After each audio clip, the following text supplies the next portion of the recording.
అరాచకంగా చూడాలా లేకపోతే ప్రజా చైతన్యంగా చూడాలా?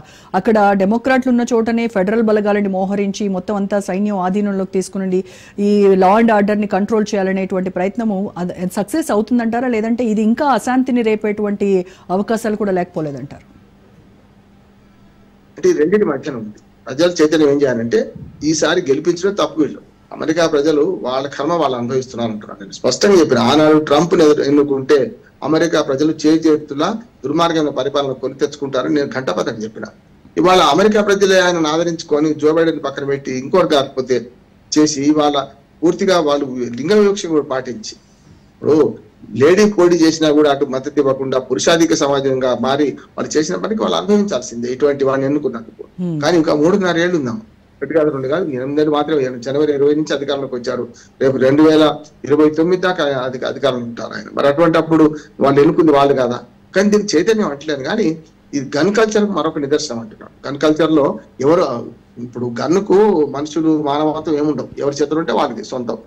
డబ్బుల రూపాయి నోటు మా జేబులు నాది మీదుంటే మీ జేబులు అన్నట్టు గన్ కూడా దాని కరుణ కటాక్షాలు మంచి చెడ్డ ఇవే ఉండవు. అటువంటి కల్చర్ ప్రోత్సహించారు కదా. చూసాం కదా నువ్వు మనకు మెక్సికో నుంచి వస్తున్న వాళ్ళు ఎంత కష్టపడి వలసలు వస్తుంటే వాళ్ళకి ఎట్లా చంపారు చూస్తున్నాం. కెనడా మీద ఏం మాట్లాడుతున్నా చూస్తున్నాం. కానీ అమెరికా గన్ కల్చర్ కు ఒక ట్రంప్ మొదలు కాదు, ట్రంప్ కొసా కాదంటున్నాను. మొదటి నుంచి కెనడా నుంచి ఇప్పటిదాకా జరుగుతున్నదే. కానీ యూనివర్సిటీలో ఇట్లాంటి జరిగే క్రమంలో చాలా సందేహం, ఇది కొత్త కాదు. కానీ దీని చైతన్యం మాత్రం నేను చూస్తలేను. ఒక రకంగా చెప్పాలంటే హింసను ఎవరైనా సమర్థించొద్దు. ఏ పరిస్థితులు ఎటువంటి హింస అయినా కూడా డెమోక్రాట్లకి వాళ్ళ మీద ఆంక్షలు విధించి ఒక రకంగా చెప్పిన ఇటువంటి పనులు చేస్తుంటే వాళ్ళు ఏం చేయాలి? దాని ప్రజాస్వామ్య పోరాటం తీసుకురావాలి. అందుకని మొన్న నేను అభినందించింది ఏంటంటే 5-6 లక్షల మంది రోడ్ల మీదకి వచ్చారు కదా, అది నిజమైన చైతన్యం. కానీ అక్కడ చంపుకుంటే చైతన్యం కాదు, అది చైతన్య రహితంగా మారుతుంది. ఒక రకంగా చెప్పాలంటే పాశవికంగా మనకు ఏమంటే మధ్యయుగాల రాజకీయాలకు మారిపోతుంది. అట్లా కాదు, ఈ చంపడం కరెక్ట్ కాదు. చంపే బదులు నిరసన వ్యక్తం చేసి ప్రదర్శన చేస్తే ఎవడొద్దానే వాళ్ళు కాదు కదా. ఆయన ఏదో అన్నాడు. ఇంకోటి 3,000 మంది సభకు హాజరవుతున్నప్పుడు ఆ 3,000 మంది సభకు సరైన భద్రత చాలా మంది మనకంటే చాలా భద్రత ఎక్కువ ఉంటుంది అక్కడ. మరి ఎందుకు ఒక గన్ పట్టుకుని లోపలికి రాగలిగిండు? వెంటనే డైరెక్ట్ గా అంటే ఏదో ఇప్పుడు ట్రంప్ మీద హత్యా ప్రయత్నం బహిరంగ సభ, ఎన్నికల ప్రచారం అక్కడ వేరు. కానీ యూనివర్సిటీలో లిమిటెడ్ మీటింగ్ లో జరిగిందంటే తప్పక ఆ భద్రతా వైఫల్యం కనపడుతుంది. ఇది చైతన్యాన్ని ప్రతీక అయితే నేను అనుకుంటలేను, దుర్మార్గానికి లేకుంటే అరాచకానికి ప్రతీక. అయితే ఈ కిర్క్ భారతీయ వలసదారులపై మాట్లాడినటువంటి వ్యాఖ్యలు అక్కడ వచ్చినటువంటివి ఆ మాబ్ని రెచ్చగొట్టేటువంటి వ్యాఖ్యలుగా చేశాడని అనుకోవాలా? లేదు అని అంటే ఏదైతే గన్ కల్చర్ గురించి అతను మాట్లాడాడో అదే గన్ కల్చర్కి అతను బలైనట్టుగా చూడాలంటారా? రెండు నిజమే. కాకపోతే భారతీయులపై మేము లేకపోతాను నేను అంటున్నాను. ఒక భారతీయులే కాదు కదా ఆయన మాట్లాడింది, భారతీయుల గురించే మాట్లాడాడు. కానీ వలసదారులతో దేశం నిండిపోయింది, ఎవరు రావద్దు అన్నాడు కదా. అంతేందుకు చైనా నుంచి ఉంటారు మన తర్వాత చాలా మంది, అక్కడ మిగతా దేశాల నుంచి ఉంటారు. ముఖ్యంగా మెక్సికో అక్రమ వలసదారులు అయితే చాలా మంది ఉన్నారు. కెనడాకైతే మొత్తం ప్రభుత్వం సహాయం చేస్తుంది. మరి వలసదారులు నెత్తి మీద వచ్చింది మనం కేవలం భారత ప్రజలు ఒక్కడే కాదు కదా. ఆ మాటలు అనడం తప్పు.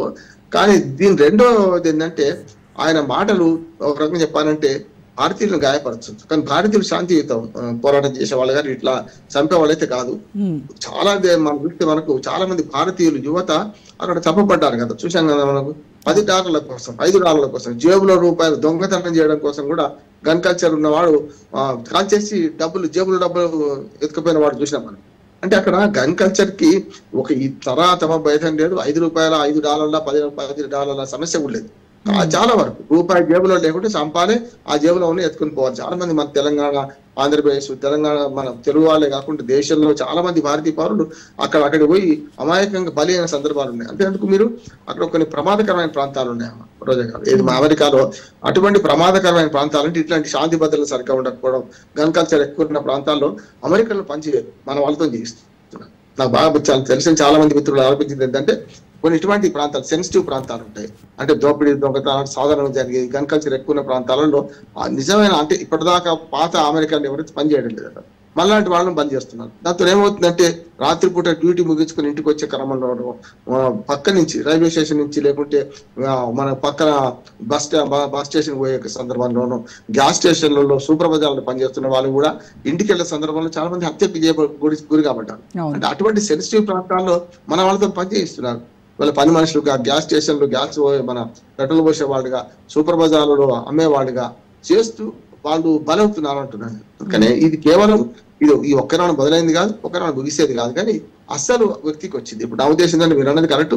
గతంలో బింద్రన్ పోషిస్తే ఇందిరాగాంధీ గారు తన గన్మేళ్లతో ఎట్లా చంపబడ్డదో, ఇవాళ తీవ్రవాదాన్ని ఇష్టమైనట్టు మాట్లాడుతూ దాన్ని మన గన్ కల్చర్ ప్రోత్సహిస్తూ చాలా వరకు ఇప్పుడు గతంలో ఈ ట్రంపే కదా వైట్ హౌస్ మీద దాడి చేసింది. ఎవరు కేసు ఇప్పటికి పోలే, ఇంకా కేసులు ఉన్నాయి ఆయన మీద. కనుక ఆయన తీవ్రవాదం ఆయనకి నష్టం చేసి ఆయన సానుగా అనుచరుని కీర్పును బలి చేసుకుంది కదా. గతంలో ఇదే ఓడిపోయిన తర్వాత కూడా నేను ఓడిపోయలేదని చెప్పి డైరెక్ట్ గా వైట్ హౌస్ మీద దాడి చేసిన దుద్దుడుకు వ్యక్తి కదా ట్రంప్. అదే ఆయన వర్గం చెప్పి ఆయన అనునాయుని ఆయన మిత్రుడిని కోల్పోయినట్టున్నాడు. ఎప్పుడు తీవ్రవాదం ప్రోత్సహిస్తే అది మన వైపు కూడా ఉంటది. కత్తికి రెండు వైపులా పదులు ఉంటది. ఎప్పుడైతే పాములు పట్టేవాడు పాములు పడితే చనిపోతుంటాడు, పాములు పట్టే క్రమంలో చనిపోతుంటాడు. రకరకాల గన్ తయారు చేసేవాడు గన్ తయారు చేస్తే చనిపోతుంటాడు. అందుకనే ఆటం బాంబు తయారు చేసిన ఆయన ఏమన్నాడు, అవసరంగా ఎందుకు చేసినో నాకు అర్థం కాలేదు, డైనమైట్ ను ఆటం బాంబు తయారు చేసిన వాళ్ళు ఏం తయారు చేసిన నాకు అర్థం కాలేదు, ఇది ప్రపంచ వినాశనానికి వాడుకుంటారని నేను అనుకోలేదు, ప్రపంచ శాంతికి లేకుంటే ప్రపంచ సౌభాగ్యానికి వాడుకుంటామని నాకు. అందుకని కత్తికి ఒక రకంగా చెప్పారు, కూరగాయలు కోయవచ్చు, బెండకాయలు కోయవచ్చు, కత్తి తప్పు కాదు, కోసేవాడు తప్పు.